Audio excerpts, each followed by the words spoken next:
자, 오늘은 하림의 푸디버디 얘기를 좀 드릴게요. 푸디버디 얘기를 좀 드리는 이유는 요거 광고 많이 보셨죠? 근데 이게 반응이 좀 좋더라고요. 여러 가지로 좀 뭐 통계가 좋은 게 많길래 요걸로 알 수 있는 사항들을 간단하게만 좀 정리해 보려고 합니다. 바로 한번 들어가 보시죠. 자, 할인 푸디버디가 반응이 좀 좋다라는 얘기들이 여러 곳에서 나오더라고요. 그래서 이 부분 한번 정리해 보고자 하는데요. 저는 사실 푸디버디를 뭐 간장 비빔면이나 라면 쪽으로 좀 알고 있었어요. 근데 이게 라인업이 생각보다 다양하고요. 자, 이 부분은 그거죠. 그 어린이들한테 좀 더 좋은 음식을 좀 이렇게 제공하고 싶어하는 그런 부분들을 좀 의지를 불태우시면서 이 재료 면에서 좀 신경을 많이 쓰신 그런 제품이라고 보시면 되겠습니다. 자, 어린이식 브랜드예요. 그리고 라인업이 다양합니다. 방금 제가 말씀드렸던 뭐 라면 아니면 뭐 비빔 이런 거 말고도 굉장히 여러 가지가 나와 있고요. 이 중에서 라면 2종은 출시 4개월 만에 700만 개를 돌파를 할 정도로 상당히 좀 반응이 좋았습니다. 근데 이 푸디버디뿐만 아니라 이 유아들을 겨냥한 프리미엄 간편식 시장이 생각보다 괜찮게 돌아가고 있어요.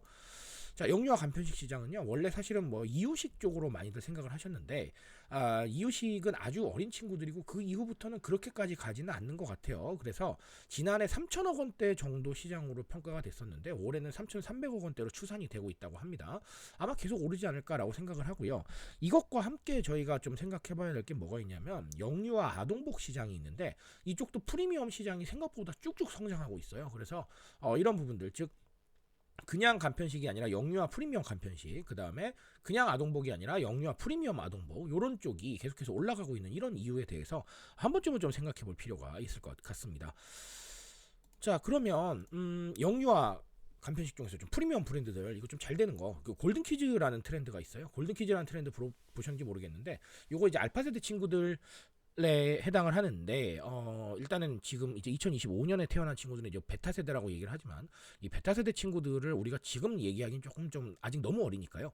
알파 세대 친구들을 생각을 해야 될 텐데, 이제 골든 키즈라는 게 뭐냐면 자녀분의 숫자가 줄어들잖아요. 자녀분의 숫자가 줄어드니까 그냥 한 친구, 그러니까 이 한 자녀한테 조금 더 좋은 것들을 몰아주는 이런 것들을 말합니다. 즉 두 번이 없으시잖아요. 그러니까 그냥 이 양육 과정에 조금 더 좋은 것들을 사주시고, 그리고 좀 더 나은 것들을 입히고 먹이는 이런 상황으로 보시면 되겠어요. 그래서 프리미엄이란 단어가 사실 영유아 시장에서는 괜찮은 단어라고 저는 생각을 합니다. 자, 그래서 이런 부분들을 좀 볼 때 우리가 여러 가지 좀 생각들을 해봐야겠지만, 브랜딩 측면에서 이 영유아 시장은 어느 정도까지의 납득만 된다면 사실 프리미엄 괜찮을 것 같아요. 이런 생각들을 하고요. 뭐 물론 성인 시장에서도 프리미엄 납득되면 괜찮죠. 하지만 영유아 시장은 특히나 그런 것 같고요.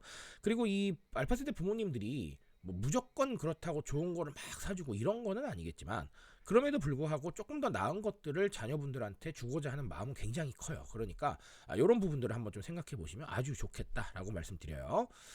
자, 그리고 이 푸디버디는 라인업이 다양하다고 얘기를 드렸는데요. 이게 사실 취향 소비와 좀 연관이 있어요. 왜냐하면 우리 영유아 친구들은 부모님이 뭐 무조건 주면 먹고 이런 거 아니에요. 요즘은요.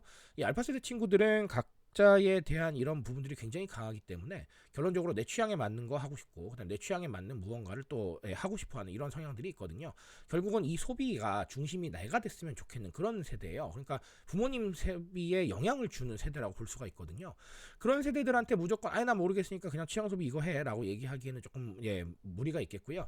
결론적으로 여러 가지 상황들을 좀 봤을 때 이 친구들이 조금 더 적극적으로 소비할 수 있는 선택지를 제시하는 것도 굉장히 좋은 이야기가 되는 거죠. 푸디버디는 실제로 여러 가지 라인업을 갖추고 있으니까 그런 부분에 있어서 좀 최적화가 되어 있다라고 보시면 충분히 이해가 되실 거라고 생각을 합니다. 자, 오늘 간단하게 알파 세대에 대한 이야기를 꺼냈어요. 이 푸디버디를 가지고요. 앞으로도 영유아 관련해서 프리미엄 시장은 저는 다양한 곳에서 확장될 거라고 생각을 하고요. 부모 세대의 소비에 영향을 미치는 자녀들도 더 많이 늘어날 거라고 생각을 합니다.